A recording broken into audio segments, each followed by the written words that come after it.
Welcome to Lifing Coast to Coast, the podcast where we explore trending topics in personal development, wellness, and the art of lifing in today's ever-changing world. I'm moderator Miki here, along with the co-hostesses with the mostesses, Dr. Lovey and Heidi. Let's get into it.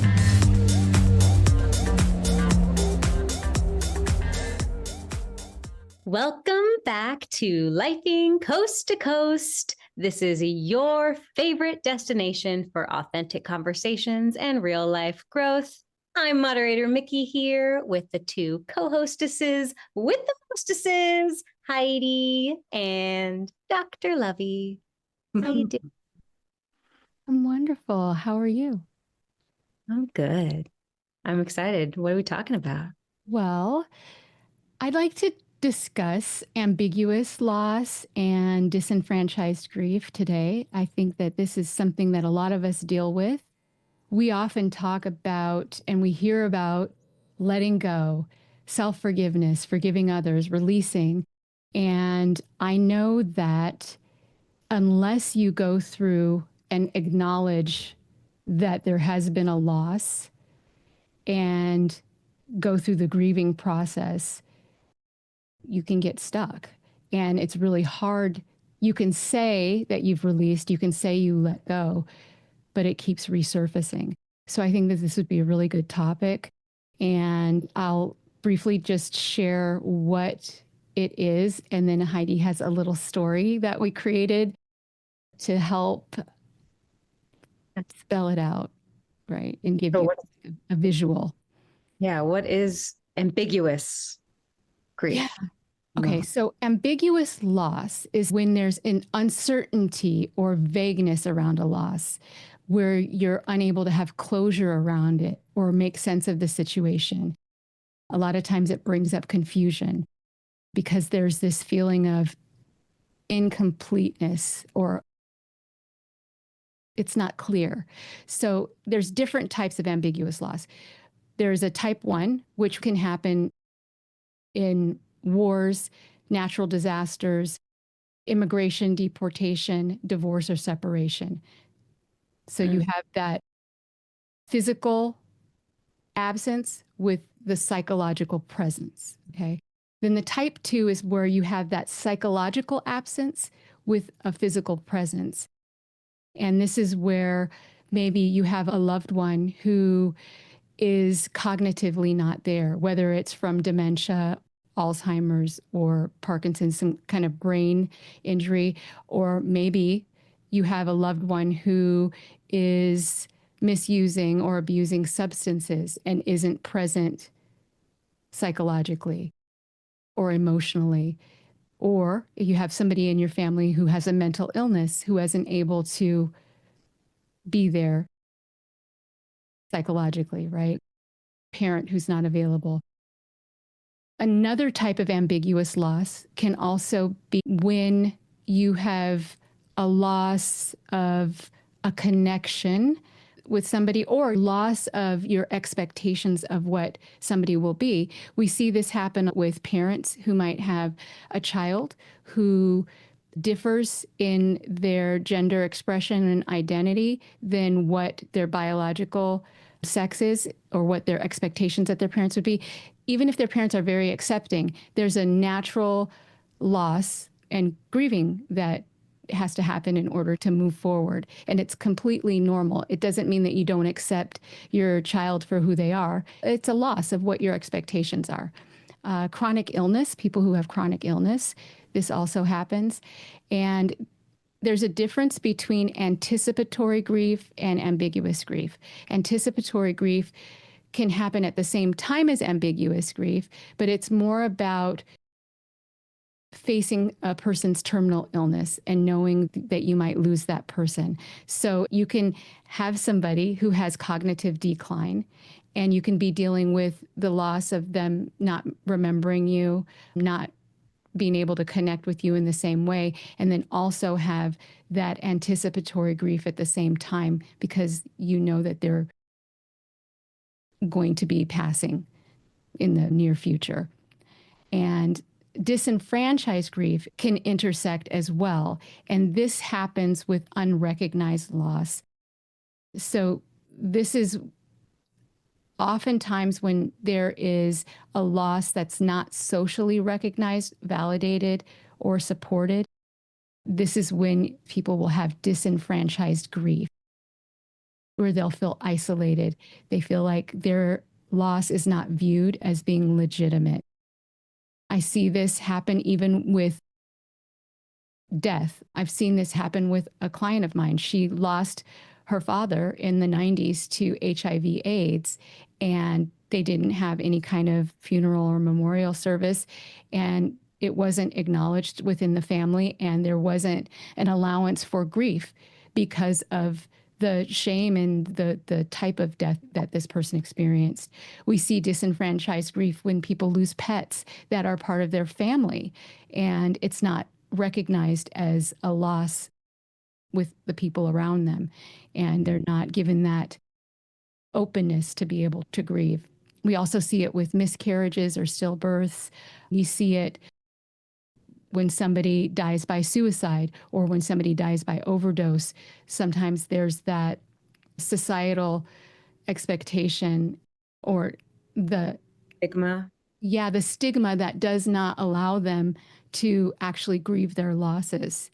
And other disenfranchised griefs can be things like losing your social supports, your social connections. People who stop drinking, stop using drugs, their social connections change. When people lose a job, when people retire, these are other types of disenfranchised losses and griefs that people experience. So Varied. It's so wide. It's like I'm here thinking, I'm like, yeah, I haven't had these huge losses, but oh, yeah, I've definitely changed social circles. And the pet thing, I do have to say, like, if y'all experience a pet loss, I will let you grieve that. That's real. And I'm here for you, for sure. Yeah. The lessening of the magnitude of that by society values one form of life or soul over another, which is ludicrous, really. Yeah. But there you have it. I love this topic. Me too. It's, we don't talk about it enough. We don't recognize what may be present for someone who is struggling and say, hey, what's going on with you? And then they say something and we're like, oh, yeah, I've had that happen before when my cat died. Everybody treated me like I was being ridiculous. And we can open that up and we can legitimize it. And we can say, no, that is disenfranchised grief. There is a term for that. It's real and you get to feel it. And I'm there for you. Oh, I love that you opened this one. Yay. Yeah. The other thing that came up right now when you were speaking, Heidi, is the loss of childhood. Oh, that man. We often see with clients that we're working with who have this disenfranchised grief because of some kind of adverse event that may have happened when they were a child, or they had a parent who wasn't present from alcoholism or from mental illness, and they were parentified in some kind of way, and now they have this loss of childhood that they haven't been able to grieve. That is important. It's a loss. It's a loss. They don't even know what they're grieving because they never got to experience what it would have been to have a childhood had they not been parentified. For those of you listening, that term describes what happens when children at a far too young age are inadvertently ushered into the role of parenting, either their own parents or other siblings, maybe even cousins, but they are put in a leadership role far too young and therefore lose what it means to have a childhood. And sometimes because a parent has a disability or something, right? So it's not that the parent is trying to be abusive in any kind of way. Sometimes it's just the situation that put this child in this position. And what I see a lot of times with clients is that they want to get through the forgiveness piece. They want to get through the releasing and the letting go, but they haven't let themselves grieve. Yes. And until they do that, it's so hard to even get to that letting go piece. So there 100%. was a story that we've used before when we've worked with clients and groups. And the story is Welcome to Holland. And it's a story by Emily Pearl Kingsley. And it's a really powerful metaphor about adjusting to unexpected life circumstances. And that story is particularly around adjusting to having a child with special needs. And because I appreciated that story so much, we kind of morphed it into something to fit more into the ambiguous disenfranchised loss. Do you mind reading that, Heidi? I would be happy to. And I'm going to call this a parable because Parable. Yes, I love that. The parable. All right. Welcome to the fog, a metaphor for ambiguous loss and disenfranchised grief. You've been planning a trip for years, a journey to a beautiful, vibrant city. You've read all the guidebooks, carefully packed your bags, and dreamed about the places you'll visit and the experiences that you'll have. You can practically feel the sunshine on your face as you imagine the joy that awaits you. And the day of the trip finally arrives. You board the plane with excitement and anticipation. But when you land and step off of the plane, you are not where you expected to be. Instead of the bright, bustling city, you find yourself in a cold, desolate land shrouded in a thick fog. You can barely see a few feet in front of you. The air feels heavy. The landmarks and familiar sights you were expecting are nowhere to be found. You ask people around you where you are, but no one gives you a clear answer. Some people tell you to keep walking, that you'll find your way eventually. Others say you might be lost forever. Some don't seem to notice the fog at all. You try to make sense of it, but the confusion and disappointment weigh on you. You grieve the trip you thought you were taking, the one you planned for, the one you pictured so clearly. You feel guilty for your sadness. After all, you're not in danger. Other people seem to be finding their way. Why can't you? But eventually you realize that the fog isn't going to lift anytime soon. So you slow down. You stop looking for the city you thought you'd find. And instead, you start noticing small things around you. The sound of birds in the distance, the feel of soft grass beneath your feet, the quiet presence of others who are also wandering in the fog. And then one day, without warning, the fog thins. The sun breaks through in patches. For the first time in a long while, you see shapes and colors in the distance. You breathe more easily. You walk more confidently. For a moment, you think that maybe the fog is finally gone. But it comes back. Sometimes it returns suddenly and without warning, thick and disorienting as it was before. Other times it's lighter, a mist instead of a wall. You learn that you cannot control when the fog comes and goes, but you can adjust how you respond to it. You learn to rest when it's thick and move when it clears. You learn that you don't have to fear it anymore. In time, you discover that even though this isn't the journey you expected, it is still a journey, and you are not alone. The fog may never disappear entirely, but you know that moments of clarity will return. And you trust that you'll be able to find your way through, even when you cannot see the path ahead. Yeah. I like the way that it shows that there's this painful experience or this loss, this confusion where there's a lack of closure and also a lack of recognition, but that it ebbs and flows, right? So the clearing up and the dissipating of the fog, but it coming back. And that, I think that really encapsulates the way that grief is, that some days are good, some days are not, right? It doesn't really have a time, a specific way that it's going to go. And I definitely felt it hearing the person not being recognized in the beginning, and that adds to the confusion. Yeah. I think that sometimes some of the most painful losses are the ones that lack the closure or recognition. Yeah. Not to compare losses, but it seems like it can be more painful because there's no acknowledgement. It's hard to find your way through it that way, because you look to other people to kind of see, is this okay? Am I okay? Yeah. And it's not recognizing you. Yeah. And there's no arc to the story. Just like the story you created to embody this topic, there was no beginning, middle, or end per se.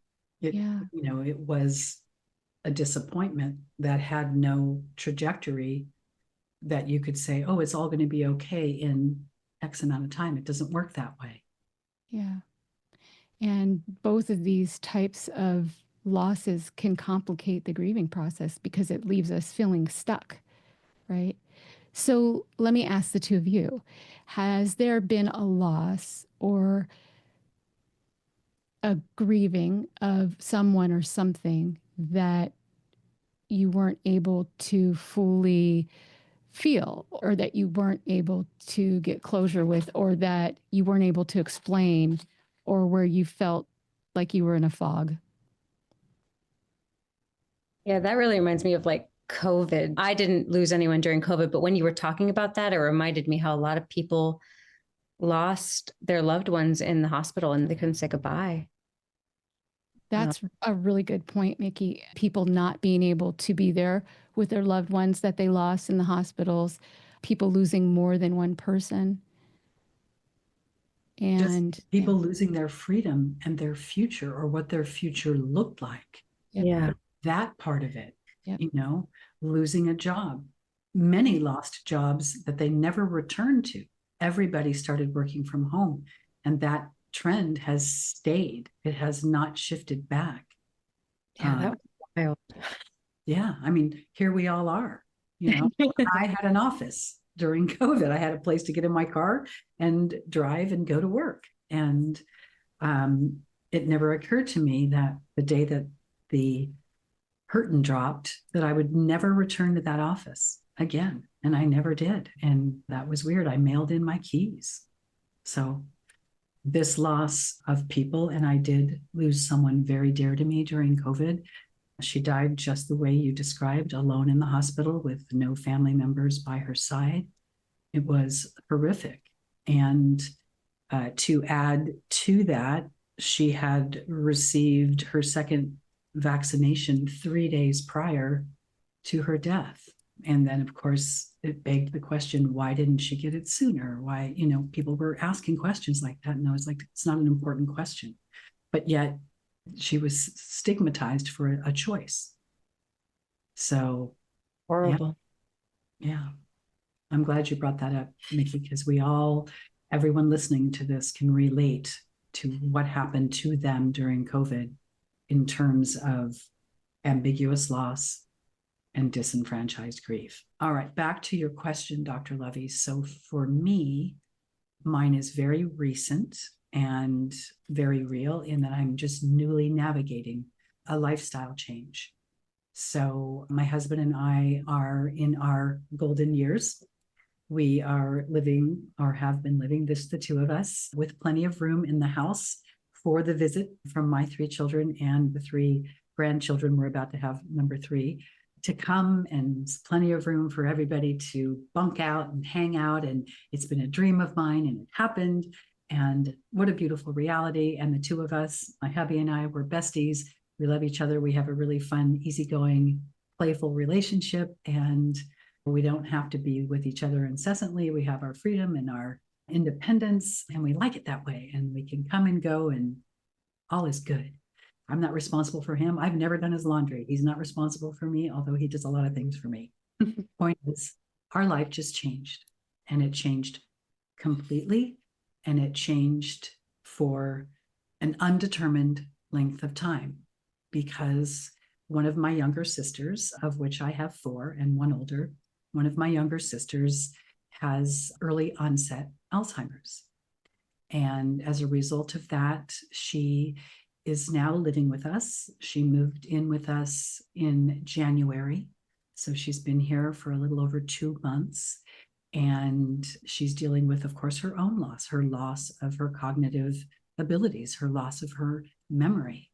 And what I didn't realize when I said, of course, we will take her in, and my husband, big hats off to him, is a family person who understands that if it were one of his siblings, of course, he would want the same, and took it on without hesitation, which made it easier. But you don't know what you don't know when you agree to a new lifestyle. So now it is the 3 of us. And my independence, my ability to come and go, has been something that has changed in measurable ways, but not in bad ways. And to have her here means that it's always a table for 3 for dinner and never a table for 2.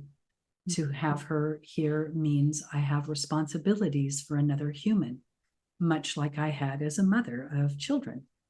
Making sure she takes her meds, making sure, that her daily needs are met. She is unable to cook for herself. She no longer can drive. And so I do have hired aides coming to the house to help with certain things, and certainly not round the clock, just a couple hours a day to get her to the gym so that I can continue to work. But of course, she wants to hang out with me. And at the end of my day, I get that. When I walk out of my office, she'll be like, is that your last one? Are you done? Nope, 2 more. Okay.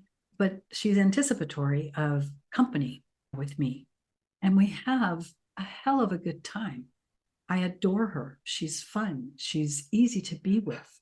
Even when she's struggling, we've found a way to navigate that. We're playing more charades now. We're identifying ways to encapsulate the missing. It's usually nouns that are missing the actual thing. She calls it the thing, and I have to play charades and get to what the thing is. But we have a lot of fun with it too. We had fun over the weekend. I literally poke fun at saying to her, well, I'll tell you, but you won't remember. And we crack up. We make light of what is real. We don't not talk about the elephant in the room. We talk about it all the time. And in so doing, we make it more playful and easier for both of us. And I'm helping her to stop apologizing, because certainly none of this is her fault. She didn't bring this upon herself. And when she got here, there was a lot of sadness of her own grieving of her former life, obviously working through that and getting her excited about her future here. She moved from a very cold, snowy environment, which she did not enjoy, to the everyday sunshine of Florida. She loves the beach. She's walking, she's going to the gym, she's excited. She has started to do things that she wasn't doing. Like we went out to dinner last weekend, she put on makeup, she got dolled up, she did her hair. That was a first. So I'm seeing her, gain momentum and enthusiasm about the day-to-day, about life. We're going to be traveling together with her aide back to California for my daughter's baby shower. She's delighted. We're going to be among family and friends. She's lighting up. It's getting better. And at the end of every day, I'm happy to see her, but I'm missing my moments of quietude with my husband. I'm missing the fact that dinner for 3 is going to be an every night event. I have to appropriate and make plans so that at least once a month, it can be just the 2 of us, so we can go back to that. So there's other practical things. I'm down a bedroom and I need to replace that because I still need room for all of my kids. So as I said, it's new. It's not a bad thing. But the other part is I haven't even started to think about the future when we won't be able to communicate at all, and that will come. So there's more to it, but I'm embracing what it is now, and I'm allowing for the goodness of it to be present. And I'm not going to get out too far in the future to cast any sort of fog over the sun that we're in right now, right? Thank you so much for sharing that, Heidi. She's so blessed, fortunate, however you want to say it, to have somebody like you in her life to help her through this. I feel so bad when I'm watching situations where there is this cognitive decline and there aren't people in the person's life to be where they are and for it to be okay. I've seen that person like, don't you remember? Can't you just remember? And getting upset with the other person, and not that their pain and their grief about the person that they love not remembering isn't valid, but it's not helpful in that situation. And it's so normal to feel that hope and hopelessness at the same time in the situation, and attachment and detachment at the same time, and knowing that there's something up the road, but trying to stay in the present and not in the past so much either, right? Yeah. It takes a special person, Heidi, to be able to have Well, a relationship like this and to help somebody go through it with dignity the way that you are. that has been a big part of it. There was no plan in place for her. And I'm so glad that she got here at the time that she did, because I was able to ask her the hard questions. We saw Remembering Alice. Is that what it's called? Yes. Yeah, together. that's it. And I said, what do you want? What don't you want? And we were able to identify that she does not ever want to go into a facility of any kind. And I respect that. And as a direct result of that, she's chosen, and it's now written in her will, that she will have assisted death, which will have to take place in Europe because it's Alzheimer's. You have to be cognizant on the day you choose to go, basically. And with Alzheimer's, that's not the case. But we have a proviso and a plan now for that, which has relieved her of the fear of the institutionalized end that a lot of people with this disease meet. So she doesn't have to worry about that. That's never going to be an eventuality. And that makes me feel good. Yeah. And, maybe I'm a special kind of person. I don't think that's true. I just think that I have the ability to empathize. I obviously love her dearly, and I would want for that for anyone, that could have that. I would want that for myself, obviously, but I would also want, should, something like this happen to me, to not have my children have to make those difficult decisions as well. So, yeah, it is not hard. I can say that. It was not hard to say yes to. And it is not hard on the day-to-day, because I am living in acceptance. And on top of acceptance, I'm living in the joy that we're sharing, because we are. She gets up in the morning and I say good morning, and she says, good morning, how'd you sleep? Great. You. She goes off and makes her coffee, and I'm like, yes, because she didn't know how to make the coffee when she got here. She didn't know how to use the remote control when she got here. I believe that her stress and anxiety was in the way, also further impairing the cognitive function.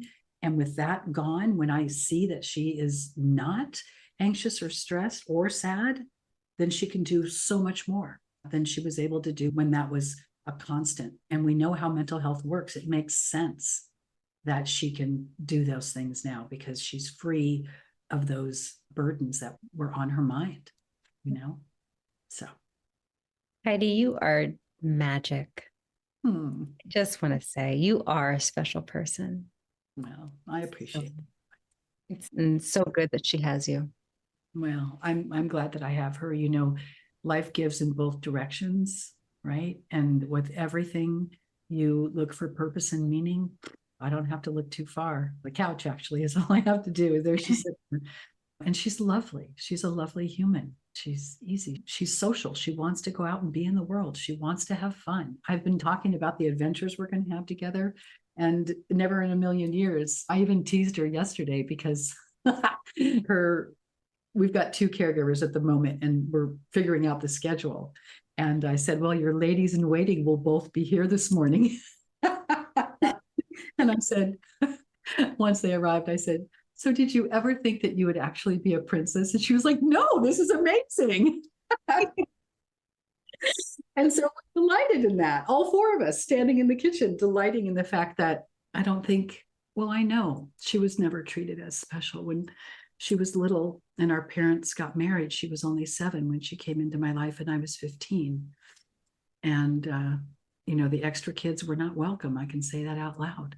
And I don't think she was ever treated as special. So being able to honor her and make her the special human that she has always been, that's fulfilling. That's rewarding. Yes. So I get what I can give with my heart back in spades.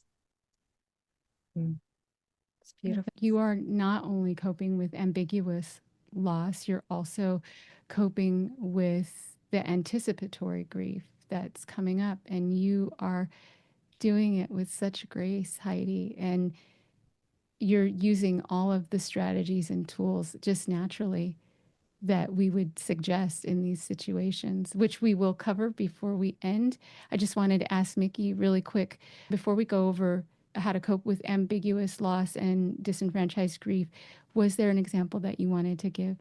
I'm going to take it back to COVID, actually, because as we were talking about that, my profession shut down, which was the stage. Mm-hmm. And that was really hard. And I didn't even realize what was happening. At the time, I was working at a coffee shop and I was furloughed with pay, which was amazing. I was go. And I finally got to stop for 5 months, which was great. But then I started to realize that all of my theater friends were just upended. And we did not know if art was ever going to be the same. And there was so much depression. There was so much stuckness, and people were trying to do theater through technology and through the screen. And there wasn't tech yet for it. It was really hard. People struggled a lot, and we were just kind of lost. I was very lost and physically lost my voice with all the depression and, turned to substance and blah, blah, blah, blah. But that was the only way I knew how to cope with it, really. Yeah, that's a really good point. Alcohol rates went up during the first months of COVID, and a lot of it is because of that ambiguous loss and disenfranchised grief. Wow. Thank you for sharing that, Miki. And so thank you too, because you named a lot of the characteristics, that feeling frozen, feeling stuck, that chronic sorrow, persistent sadness, mix of hope, despair, having problems with making decisions. That's a big one. And so if it's okay, I'm going to go over the coping of ambiguous loss, and then please tell us. Okay. And then can you go over the disenfranchised? Okay. So to cope with ambiguous loss, these are just some of the things that are listed here. Naming the loss, like Heidi and Miki have both done. So identifying it as a loss, not bypassing it, acknowledging it, validating your emotions, validating the situation is going to reduce the confusion, and being able to release, being able to find some kind of closure by accepting the ambiguous loss that might not have resolution. So finding a way to somehow release, being able to hold multiple truths in the same space. You can feel hope and you can feel despair. You can feel love. You can feel anger. You can feel grief, and you can feel relief at the same time. Creating meaning, if that means exploring creatively, expressing yourself in some kind of way to help you process these difficult emotions that you are feeling, allowing it to exist. When we try to numb, or try to avoid it, it's going to complicate and prolong the process. Sitting with it, feeling it allows for us to heal. Finding connection is another way to cope with it. Spending time with people who support and validate this loss that you're experiencing. Also finding something to nurture, whether that means a garden, a pet, a creative project, anything like that is a great way to cope. Practicing self-compassion. It's okay wherever you are. It's okay how you feel. And my favorite way to deal with ambiguous loss is to write an unsent letter. I've done it myself on a few occasions with estranged relationships or when I could not find closure and deal with the person. Writing a letter and being able to just express everything. And we have prompts for that if anybody needs those. And not having to hold back, not sending the letter, reading it out loud, and then doing some kind of ritual like burning it or floating it away, whatever. Burn it safely. Really Burn it safely. Yeah. Yeah. Being okay with not moving on. Right. It's not going to be linear. A lot of times, we talk about stages of grief, depression, denial, anger, depression, bargaining. Did I say anger? Acceptance. They're not linear. You can go all over the place with your grief and feel however you feel, and it's okay. Yeah. So that's the coping. So with disenfranchised grief, if there is a loss that's unrecognized, if you're not getting support, if you're not getting the validation, or if there's shame or there's isolation around this loss that you've experienced, Miki's going to go over how to. Yeah, they're a little bit similar, but yeah, you should validate your own loss, recognize that your grief is real and it's worthy of care. It's valid. It's valid. It's valid. It's valid. Find a supportive community. And that's huge. That's huge. Finding people who understand and can help validate you and help tell you that this is a real thing that you're going through. Honor the loss privately, which I do this, I journal. I'm a journaler. So create your own rituals or memorials, even if others don't recognize the loss. You can take a walk to a specific place. I like to put special things in the park, of in remembrance of someone, that's how I dealt with my bunny. I lost my bunny. And I did that. I went to all her favorite little spots and I was like, here you go. Here's a flower. Here's a flower. Challenge internalized shame. Your grief is valid, even if others don't understand it. Again, it's valid. And lastly, seek professional support. Therapy, counseling is really helpful. I love that. The memorial, having some kind of memorial. When our pets died, my daughter took the blanket of our dog and made pillows for the kids and then got our dog's tags and took a bunch of pictures of all the kids with our dogs and made a little memorial for Diggy and Cinnamon, our dogs. Yeah, it was really nice to have that and for the kids to have some kind of ritual around that. Yeah. Burying, it's real. It's a real thing that you loved. Yeah. We also got a book about the loss of a pet, and I read that to the kids. We were all just sobbing, and I couldn't even get through the story. And it was very healing and very helpful to read a book where somebody else was experiencing that. So it's always okay to feel those feelings. It really is. It helps you move through. It just reminded me of my dad. He was cremated, and we were all of the girls given ashes. And my dad loved to travel. I love to travel. And I have taken my father's been gone 18 years. I have taken him everywhere I go and scattered a little bit everywhere. He's in the Sahara. He's in the Mediterranean.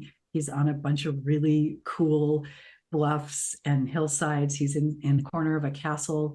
I've taken him everywhere, and I still have a little left, and I continue to take him wherever I go and do a remembrance. It has helped me immeasurably to do that because there was no final, he's gone and in the ground. It's like, no, he's all over the world. He's gone everywhere with me. And it's been so cool to do that. I also had a bit of my grandmother, and my grandmother and my dad are together in the Sahara, which is really, really fun for me to think of it that way. Blowing with the sands of time. I don't know, but yeah. So good. What a beautiful way to honor his memory. That's so awesome. Yeah. Thank you for sharing. Thank you both for, just discussing the different losses that you've experienced in this topic. Yeah, So this is really helpful. I hope that everyone listening and watching, I hope that it was helpful for you. Please reach out to us. Please do reach out to us if you have any questions, if you want to talk about anything, Lifing Coast to Coast, all the platforms. Make sure you're liking, subscribing. And yeah, we really want to hear from you. We'll take your topics. Let us know what you want us to talk about, and we'll talk about it. Absolutely. So thank you both.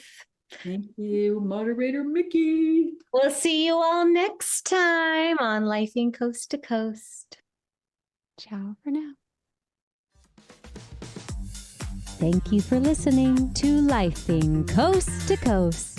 Join us every Saturday for insightful, relatable, and lively discussions that empower and inspire.